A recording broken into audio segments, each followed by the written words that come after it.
अच्छा, आज का ये कार्यक्रम जो रखा था प्रवीण बड़याल जी भारत भूषण जी द्वारा, जो शक्तिनगर जो हमारे यहाँ के बूथ हैं इनमें संगठित रखा था। और मेरे को लग रहा है 5 बजे के बाद ये कंपेनिंग भी बंद हो जानी है।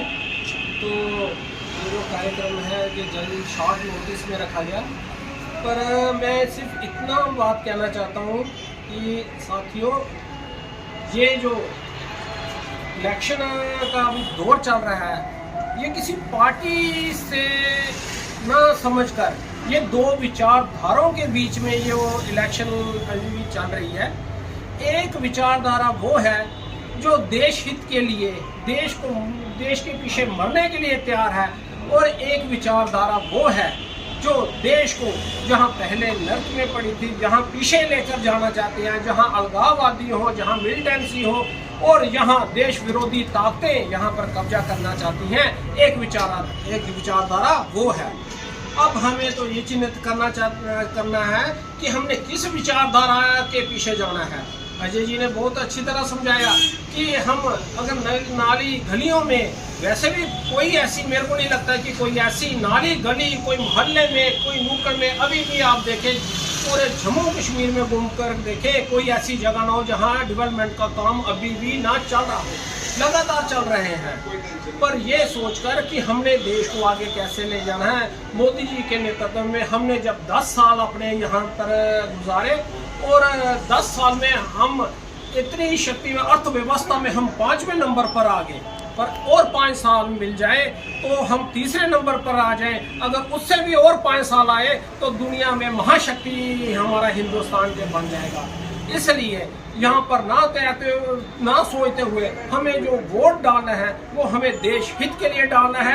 और जब हम वोट डाल रहे होंगे तो हमारे मन में यही विचार होना चाहिए कि ये वोट जो मैं अपने वहाँ पे अंगूठा दबा रहा हूँ, ये देश के हित में जा रहा है। और मोदी जी को हराने के लिए कई ताकतें इकट्ठी हुई हैं।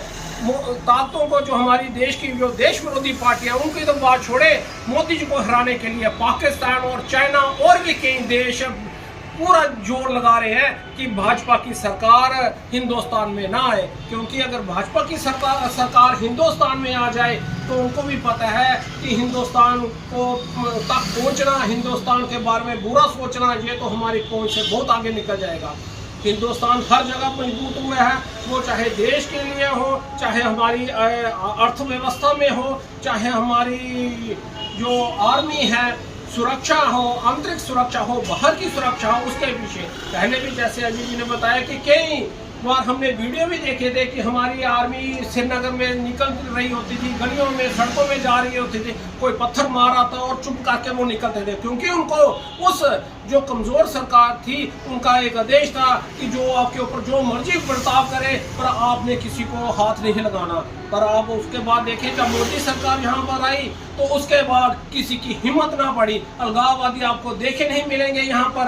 और जो भी हमारी आर्मी के जवान को जब किसी को हाथ लगाएगा तो वो जिंदा नहीं बच पाएगा। कहाँ के वो अलगाववादी जो कैलेंडर निकालते थे, जो हड़तालें निकालते थे, हड़तालों के बारे में बताते थे कि भैया इस तरीके से लेकर इस तरीके से श्रीनगर पूरा बंद रहेगा, और कोई भी बाहर नहीं निकलता था।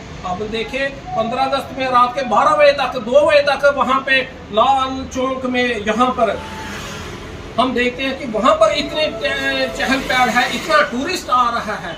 ये डेवलपमेंट है। हमने अपने देश को आगे लेकर जाना है। क्योंकि ये पार्लियामेंट की इलेक्शन है, ये कोई किसी MLA की, किसी कॉरपोरेशन की इलेक्शन नहीं है। ये देश के प्रति हमने जो वोट डालना है, ये देश के मोदी जी को मजबूत करने के लिए हमने वोट डालना है। और जैसे इन्होंने सबने अपने अपने विचार रखे कि हमें ये सोचना है कि हम सबसे पहले डाल कर आए और अपने बूथ में, अपनी गली में, अपने पड़ोस में कोई एक व्यक्ति ऐसा ना रह पाए जो वो ना कर सके। इसलिए यही कहते हुए मैं सबका धन्यवाद करता हूँ। जिन्होंने ये कार्यक्रम रखा था उनका भी धन्यवाद करता हूँ। और मेरे तो यही इच्छा है और सबकी यही है कि हमने मोदी जी को मजबूत करना है और देश को हमने आगे कैसे ले जाना है। विश्व गुरु की तरफ जो हमारा देश जा रहा है उसके रास्ते में कोई रोड़ा ना आए, यही हमारा प्रयास रहेगा। भारत माता की जय।